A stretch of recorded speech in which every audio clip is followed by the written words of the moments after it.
Mr. DeMille shooting? Stage 18, Miss Desmond. Thank you, Jonesy. And teach your friend some manners. Tell him without me, you wouldn't have any job, because without me, there wouldn't be any Paramount Studio. You're right, Miss Desmond. Go on, Max. Les caprices de star, le système qui écrase, la grandeur et la décadence, on connaît tout ça par cœur, mais comment ? Eh bien parce qu'Hollywood ne s'est pas contenté de nous faire rêver sur le monde. Il a aussi orchestré sa propre mythologie en produisant régulièrement des films sur lui-même, nous faisant entrevoir l'envers du décor. Pour parler de ces films aussi narcissiques que sublimes, nous avons rencontré Alexandre Tilski, professeur de cinéma, et Aurélie Lévy, réalisatrice de documentaires sur les grands studios hollywoodiens, qui a vécu et travaillé 10 ans à Hollywood et en a même tiré un roman. Il ne faut pas oublier comment le cinéma a été créé. Le cinéma a été créé par une bande d'exilés juifs d'Europe de l'Est qui avaient pour la plupart traversé la Pologne à pied et qui va s'installer en Californie pour créer l'industrie du cinéma et les premiers studios, la MGM, la Paramount, etc.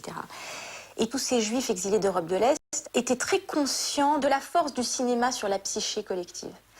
Et ils ont aussi très bien compris que le seul moyen de créer un mythe était de le fabriquer eux-mêmes en valorisant leur art, en fait.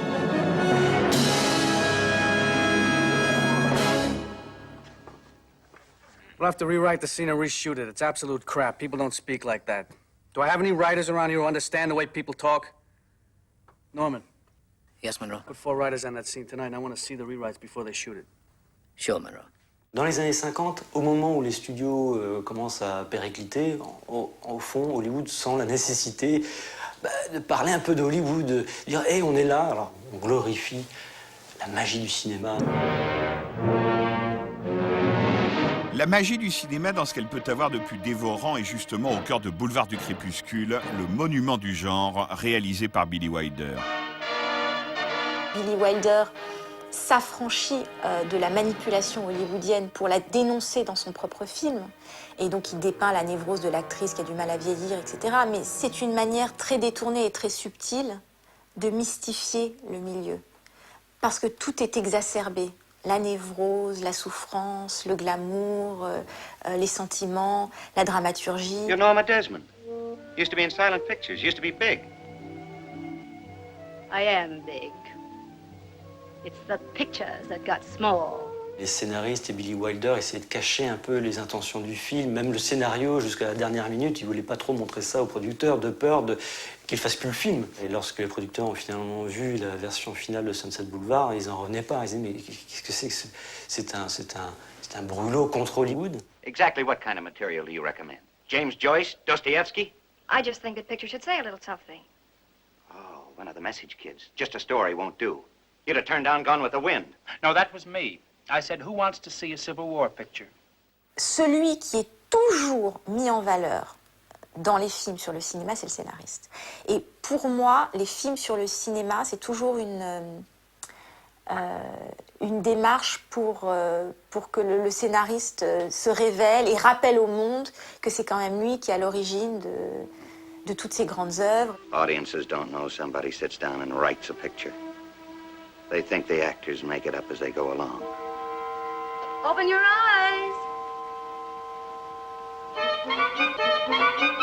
La figure du scénariste, l'éternel oublié de l'histoire du cinéma, y est exposée au grand jour et on la retrouve sous les traits de Michel Piccoli dans Le Mépris de Jean-Luc Godard. Elle reste pas toute seule, viens avec nous. Un film tourné en Italie mais où plane constamment le spectre de l'âge d'or hollywoodien. Elles vont se déshabiller? Évidemment. Merveilleux le cinéma. On voit des femmes, elles ont des robes. Elles font du cinéma, crac, on voit leur cul. Le rapport ambivalent de Godard avec Hollywood s'incarne très bien dans Le Mépris, où on voit la fascination pour Fritz Lang qui a été capable d'être à la fois en Europe et aux États-Unis, chose que Godard n'a pas réussi à faire. C'est un film sur le mépris au sein d'un couple, etc.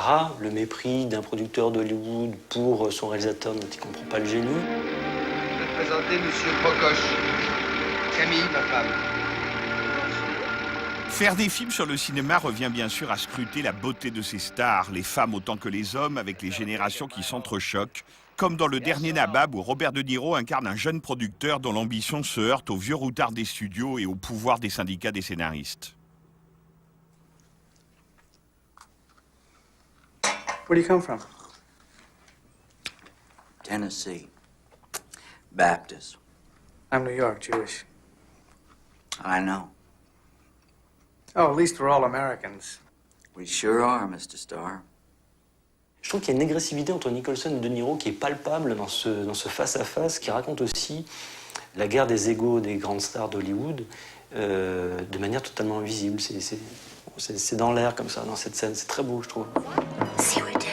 Ah, l'ego surdimensionné des acteurs. Vaste question souvent abordée dans ces films sur Hollywood.